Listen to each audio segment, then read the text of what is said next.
Яхья пайгамбар үйлөнгөн эмес, Иса пайгамбар үйлөнгөн эмес.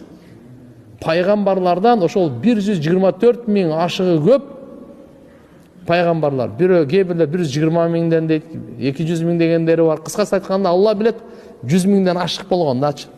Ошолордон эки эле пайгамбар үйлөнгөн эмес. Түшүнүктүү? Кайсы пайгамбарлар? Иса пайгамбар, Яхья пайгамбар. Калганы бардыгы үйлөнгөн. Чоң белгилеринин бири Иса пайгамбар келет. Келет бул. Кел үйлөнөт. Бирок келип Инжилди жүргүзбөйт, Куранды жүргүзөт. Кресттин бардыгын талкалайт. Атаңарды крестке деп кону. Аяктан таптыңар сени крестти бар.